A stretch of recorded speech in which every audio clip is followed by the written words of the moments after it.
കുറച്ച് പിള്ളേര് എൻ്റെ അടുത്ത് കൂടി വന്നു. അമ്മർക്ക് എന്താ അറിയാം, എൻ്റെ ഫോളോവേഴ്സാണ്. അപ്പോൾ അമ്മയുടെ ഒരു ചെറിയൊരു ക്വസ്റ്റ്യൻ ചോദ്യം. ഉത്തരം പറയുകയാണെങ്കിൽ 250 രൂപ. എത്ര? 250 രൂപ. ആര് ഉത്തരം പറയുന്നത് ഒരാൾക്ക് പറയാൻ പറ്റുള്ളൂ. ഓക്കെ, ക്വസ്റ്റ്യൻ ഒരു കുസൃതിയാണ്. ഓക്കെ, ഉത്തരം പറഞ്ഞാൽ ആരെ ഉത്തരം പറഞ്ഞാൽ അവർക്ക് 250 രൂപ വരും. എത്ര വരും? 250 റുപ്പീസ്. ഒരാൾക്ക് ഒരു രൂപ പറയാൻ പറ്റുള്ളൂ, പുറത്തുനിന്ന് ഒഴിച്ച് പറയാൻ പാടില്ല. നിങ്ങൾക്കേ ചാൻസ് ഉള്ളൂ. ഓക്കെ, ഇല്ലില്ല. കണ്ടാൽ അറിയില്ല, കൊണ്ടാൽ എന്താ?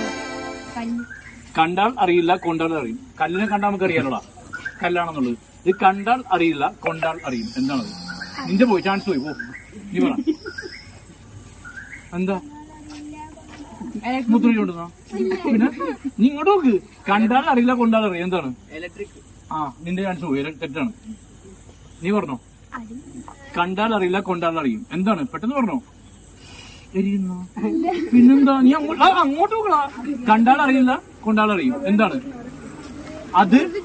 കുസൃതിയാ. മുളക് കണ്ടാ അറിയാൻ പറ്റുള്ളൂ മുളകാണെന്നുള്ളത്. ഓക്കെ, അപ്പൊ നിന്റെ ചാൻസും പോയി. മോന്റെ എന്തുവാ? എന്നാൽ എന്തെങ്കിലും പറ. നീ നാണം നോക്കിയ നീ പറ. ഉത്തരം എന്താണ്? കാറ്റ്. കാറ്റ് കാണാൻ പറ്റത്തില്ല, കൊണ്ടാലങ്ങനെ അറിയും. ചർമ്മത്തിൽ കൊണ്ടാ സ്പർശന സുഖം അല്ലേ? അപ്പൊ നീ പറഞ്ഞ ഉത്തരം കറക്റ്റ് ആണോ അല്ലയോ? കറക്റ്റ് ആണോടാ? കറക്റ്റാണ്. ഓക്കെ, അപ്പൊ എന്ത് ചെയ്യണം? ഞാൻ ചോദിച്ച കുമാരോടാണ്, പക്ഷെ പുറത്തുനിന്നാണ് പറഞ്ഞത്. പക്ഷെ എനിക്ക് ആ പൈസ കൊടുക്കാൻ പറ്റത്തില്ല. അവരുടെ ഉത്തരം കറക്റ്റാ. ഉത്തരം കറക്റ്റാ. അത് കഴിക്കടാ. ഉത്തരം കാറ്റാ. പൈസ വേണ്ടേ? ഓക്കെ, പൈസ ഗൂഗിൾ പേ തരാം. ജിപേ. അല്ല, നിന്റെ പേരെന്തുവാ? നീ അങ്ങോട്ട് നിസാബ്. നിസാബ് പറഞ്ഞത് കറക്റ്റ് ഉത്തരമാണ്. കാറ്റാണ് അതിന്റെ ആൻസർ.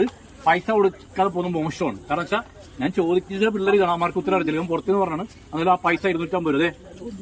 100, 200, 50. 250 കൊടുക്കുക. ഹാപ്പിയാണോ? ഹാപ്പിയാണ്. ഗൂഗിൾ പേ നമ്പർ വേണ്ടി ഇല്ല, അതുകൊണ്ടാണ് പൈസ മാറ്റി കൊടുക്കുന്നത്. ഓക്കെ, നമ്മുടെ ചാനൽ സപ്പോർട്ട് ചെയ്യുക, ഫോളോ ചെയ്യുക.